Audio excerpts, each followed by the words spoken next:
मेरा ये केस 2 साल पहले से 1.5 से 2 साल से चल रहा है।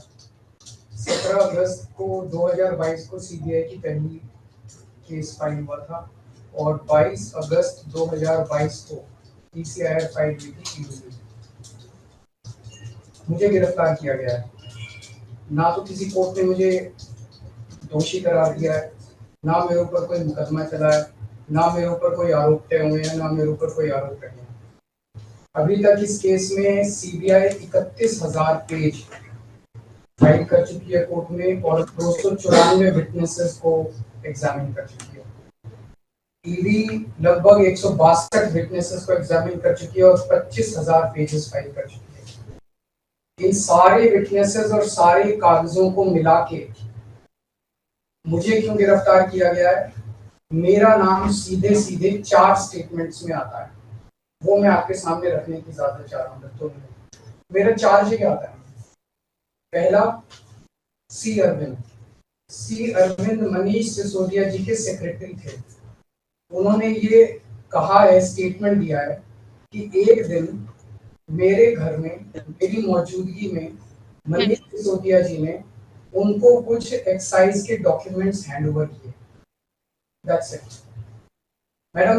उन्होंने ये नहीं कहा कि मेरी मौजूदगी में कोई पैसे दिए, कोई ऐसा कोई आरोप नहीं है। मेरी मौजूदगी में सी अरविंद को मनीष सिसोदिया जी ने एक्साइज के कुछ डॉक्यूमेंट्स। मैडम, मेरे घर पे ढेरों एमएलए आते हैं, ढेरों मंत्री आते हैं, ढेरों डिग्निटरीज आते हैं, अपने अपने सेक्रेटरी लेते हैं। वो आपस में खुसर भी करते रहते हैं, आपस में डॉक्यूमेंट्स भी एक्सचेंज। मुझे क्या पता कि कौन किसको क्या दे। Is this a sufficient reason to arrest the second chief minister? क्या ये स्टेटमेंट एक सेकंड चीफ मिनिस्टर को अरेस्ट करने के लिए पर्याप्त है? नंबर 1। नंबर दूसरा स्टेटमेंट, एमएसआर मगुंटा श्रीनिवास रेड्डी, ये मेंबर ऑफ पार्लियामेंट थे, जगन रेड्डी की पार्टी से। एमएसआर एक दिन 16 मार्च 2021 को 4:30 बजे मेरे दफ्तर आते हैं। उससे 10 दिन पहले उन्होंने मेरे ऑफिस में चिट्ठी ईमेल भेजी कि मैं एमपी हूँ, मुख्यमंत्री से मेरे ऑफिस वालों ने उसको 10 दिन बाद का टाइम दे दिया। वो मेरे पास मिलने के लिए आते हैं 4:30 बजे। मैं किसी वजह से जल्दी में था, आके वो मुझे कहते हैं कि मुझे दिल्ली में अपना फैमिली चैरिटेबल ट्रस्ट खोलना है, उसके लिए जमीन चाहिए। मैंने उनको कहा कि जमीन हमारे अंडर में नहीं आती, एलजी साहब के अंडर में आती है, आप मुझे चिट्ठी दे दीजिए, मैं एलजी साहब को फॉरवर्ड कर दूंगा एंड दैट्स इट। सो ये हुआ। 16 सितंबर 2022 को उनके घर पे रेड होती है। उनसे पूछा जाता है कि क्या आप केजरीवाल जी से मिले? वो कहते हैं कि हाँ मैं मिला और मैं केजरीवाल जी से अपने फैमिली ट्रस्ट की जमीन मांगने गया था। ये 16 सितंबर 2022 को सेक्शन 17 का स्टेटमेंट है। ED is not happy with this statement. 5 महीने के बाद उनके बेटे को 10 फरवरी को गिरफ्तार कर लिया जाता है। उसके बावजूद भी वो अपने स्टेटमेंट पे कायम रहते हैं। उनका दोबारा गिरफ्तारी के बाद स्टेटमेंट लिया गया, वो कायम रहते हैं। 5 महीने जब उनका बेटा गिरफ्तार रहता है तो बात टूट जाता है। 16 जुलाई को बदल लेते हैं। उसके बाद वो 16 जुलाई को वो अपना स्टेटमेंट बदल लेते हैं। 18 जुलाई को उनका बेटा छूट जाता है। उसके बाद उनका कोई स्टेटमेंट नहीं होता। That's it. स्टेटमेंट पे स्टेटमेंट हो रहे थे जब तक वो अपना स्टेटमेंट मेरे खिलाफ नहीं दे रहे थे। जैसे ही उन्होंने मेरे खिलाफ स्टेटमेंट दिया, बेटा भी छूट गया, स्टेटमेंट होने भी बंद हो गए और 3 अक्टूबर को उनका माफीनामा भी हो गया। Mission accomplished. इसका मतलब ईडी का मिशन केवल और केवल मुझे फंसाना था। 3 सेक्शन 50 के स्टेटमेंट है मैम। तीनों से सेक्शन 50 के स्टेटमेंट है, they are equal in the eyes of the law. तीनों बराबर है, तीनों की ग्रेविटी सेम है। तो उसमें से एक स्टेटमेंट के तवज्जो क्यों दी गई? क्या जांच की गई है जानने के लिए उसमें से एक ठीक है बाकी 2 गलत है। जो 25,000 पेज ईडी ने फाइल किए हैं कोर्ट के अंदर, उन 25,000 में जो केजरीवाल के खिलाफ वाला स्टेटमेंट है केवल वो लगाया गया, बाकी दोनों स्टेटमेंट दबा दिए गए। क्यों मैम? कोर्ट के सामने तीनों स्टेटमेंट लाए जाने चाहिए थे ताकि कोर्ट डिसाइड कर ले सच्चाई क्या है। चलिए ठीक है। 1 मिनट मैम। तीसरा स्टेटमेंट है उनके बेटे का, राघव मगुंटा से 16 सितंबर को उसके घर पे जब रेड होती है उनसे स्टेटमेंट लेते हैं। He says whatever his father had said. उसके बाद 10 फरवरी को उनको अरेस्ट किया जाता है। उसके बाद उनके 5 स्टेटमेंट्स होते हैं। पांचों स्टेटमेंट्स में वो वही बोलते हैं जो पहले बोला। फिर 5 महीने तक वो जेल में रहते हैं।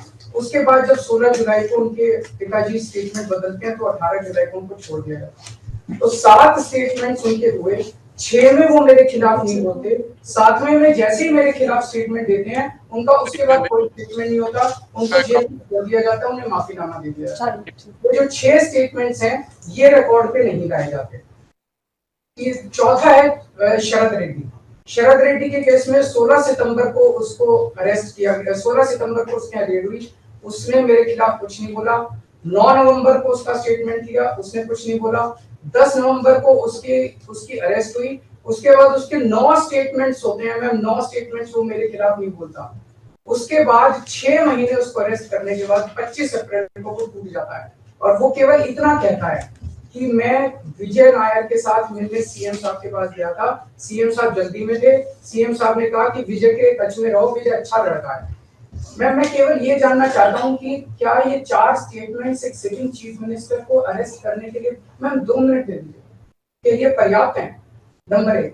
नंबर 2, जो 30,000 पेज फाइल किए गए हैं, ये 30,000 पेज के अलावा 1 लाख पेज ईडी के दफ्तर में जो हमारी बेगुनाही के सबूत है मैम, उनको कोर्ट के सामने नहीं लाया गया।